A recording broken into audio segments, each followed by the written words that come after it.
Hi, thank you for joining me.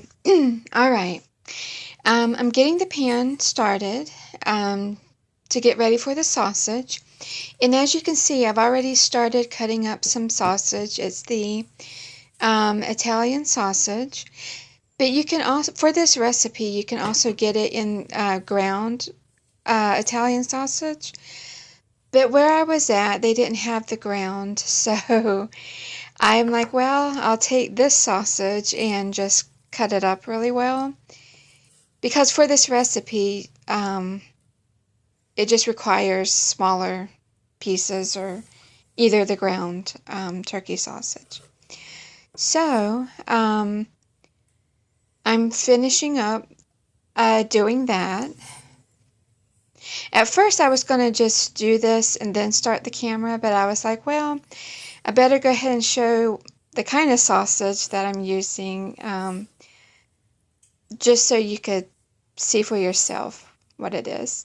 And it's the Eckrich sausage as well, but you can use whatever brand you want.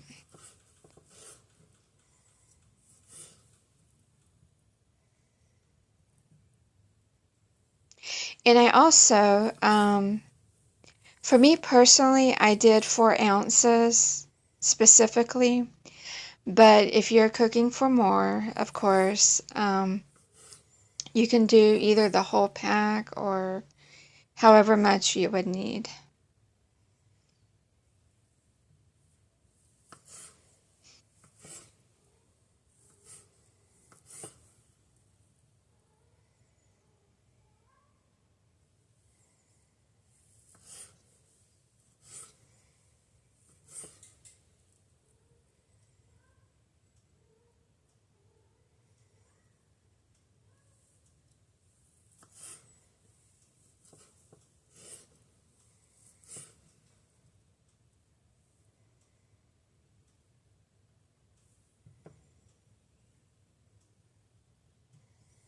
And one last piece.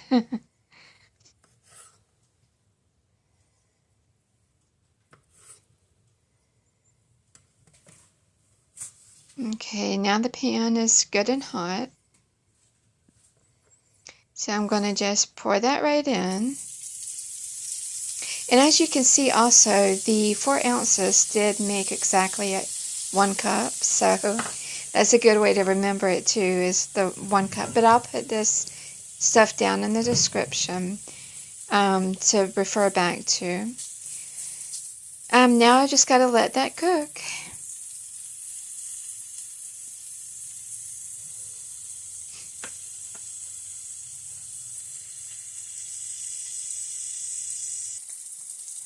Alright, as you can see, it's all good and cooked now. And time to put the cheese. And this cheese, by the way, is just some, the sliced cheese. You can use any kind of cheese.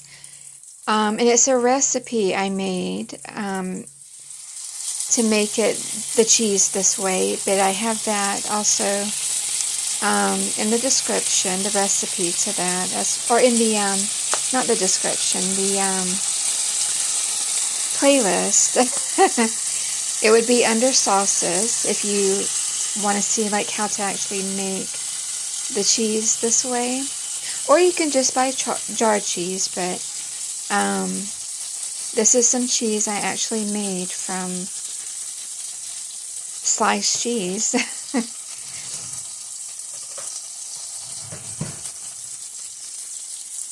Or you can also even use the block cheese, but basically it's just taking some cheese and doing the recipe.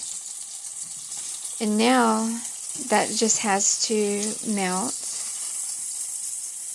I'm just trying to get it stirred in the sausage best as I can until it melts.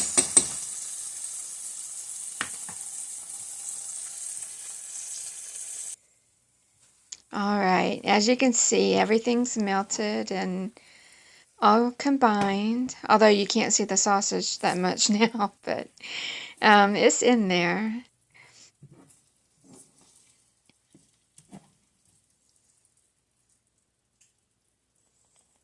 And this was very good, by the way.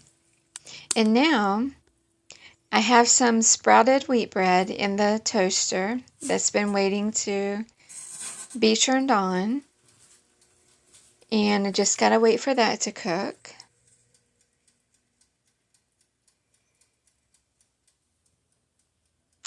And there we go. Here's the bread.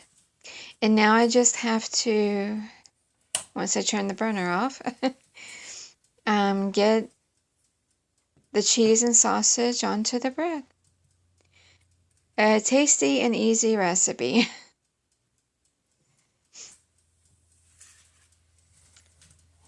I decided I'm just gonna scoop it out and put it onto the bread because holding the plate wasn't working.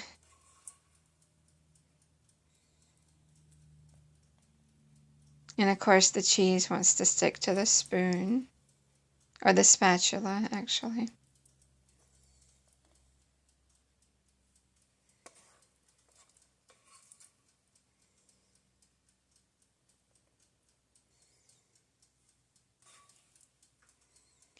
You can also, if you wanted to, just put the cheese and sausage on one side and then, make it a sandwich.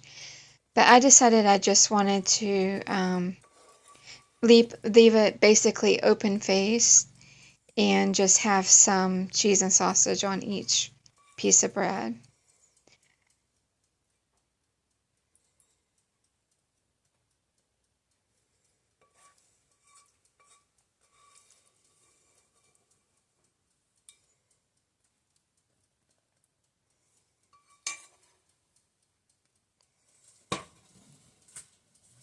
All right, now I just have to take a spoon and get all that off of the spatula.